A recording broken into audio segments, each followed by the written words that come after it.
তো আজ এসেছি বাপের বাড়ি সন্ধেবেলা। তো কেন এসেছি পুরো ভিডিওটা দেখো, তাহলেই বুঝতে পারবে।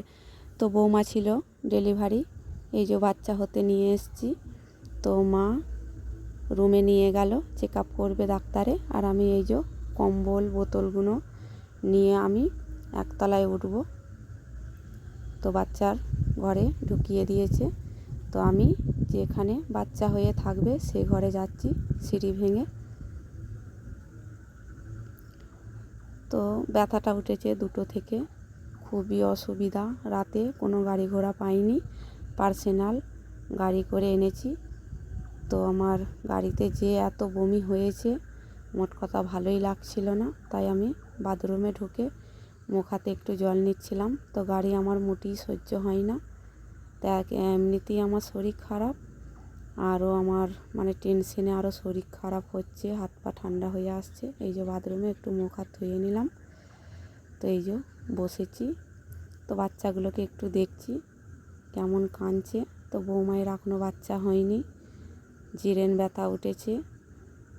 তো এই যে আমরা বসে আছি, তো ভালোই লাগছে না। এখন বাজে 3:30। তো সকাল না হলে ফাঁকে যেতে পারছি না। তো বৌমা শুয়ে আছে এখন বেডে। তো আমরা গল্প করছি আমার মা আর আমি। এই যে বৌমা ভাইয়ের বউ বেডে শুয়ে আছে, আর এধারে মারা শুয়ে আছে, অনেকে রুগী আছে। তো এখন ঘুমোচ্ছে, যেহেতু আলা হয়ে গেছে। তো এই যে মারাও ঘুমোচ্ছে। তো আমি শুয়ে শুয়ে ফোন দেখছিলাম। তো একটা বাচ্চা খুব কেঁদে উঠলো আজকা, ভয় লেগে গেছে, যেহেতু বাচ্চারা বড় হয়ে গেছে। তো এখন ছোট বাচ্চা দেখলে ভয়ই লাগে। তো এই দেখো কেমন পাখা চলছে। তো এই যে অনেকে রুগী আছে। তো আমি শুয়ে শুয়ে বাচ্চাদেরকে দেখছিলাম। তো ওই বেডে মোট কটা 30 জন ছিল। তো সবাইয়ের বাচ্চা হয়ে গেছে। তো বৌমায়েরই শুধু হয়নি। তো ডেট দিয়েছে, তো কালকে হওয়ার কথা। তো আমরা যেহেতু সন্ধেবেলা ভর্তি করেছি, এই এখন 3:30 বাজে। তো সকালে ডাক্তার আসবে, চেক আপ করে দেখবে, তারপরে রিপোর্ট দেবে। তো বৌমা তো এখন ভালোই ঘুমোচ্ছে, ব্যথা নেই। তো প্রথমে খুব ব্যথা হচ্ছিল, তো এখন শান্ত হয়ে ঘুমোচ্ছে। তো আমাদের তো ঘুম হচ্ছে না টেনশনে।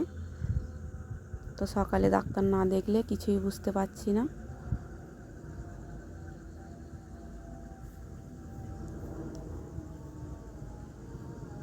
তো আমার তো মাথা যন্ত্রণা হচ্ছিল, যেহেতু গাড়িতে বমি করেছি। তো ভালোই লাগছিল না।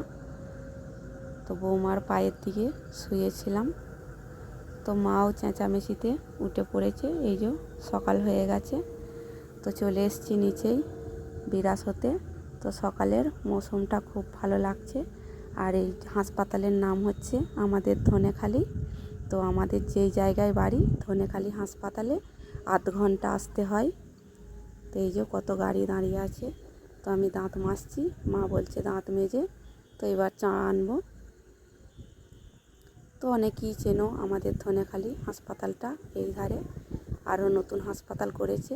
তো আমার 2টো বাচ্চা হয়েছিল পুরনো হাসপাতালে, ওই হাসপাতালে এখন ব্যবহার করে না, যেহেতু নতুন হয়ে গেছে। এই দেখো বসার তৈরি করেছে।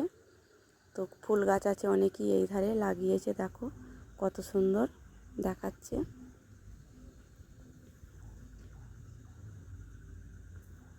তো এবার ডাক্তার ঢুকবে, চেক আপ করবে ডাক্তারে। তো আমি যাব চা আনতে। তো এই যে আমি এবার চা আনতে যাচ্ছি। এই যে চা আনতে এসেছি, তো চা নিয়ে যাব। তো ডাক্তার ঢুকেছিল, বৌমা একটু অসুবিধা আছে। তো বৌমা একটু অসুবিধার জন্যে তো এখানে রাখবে না, অন্য কোথাও বৌমাকে ট্রান্সফার করবে। তো চা খেয়েই আমরা গুছোগুছি করব। তো আমরা কোথায় যাব পুরো ভিডিওটা দেখো, তাহলেই বুঝতে পারবে।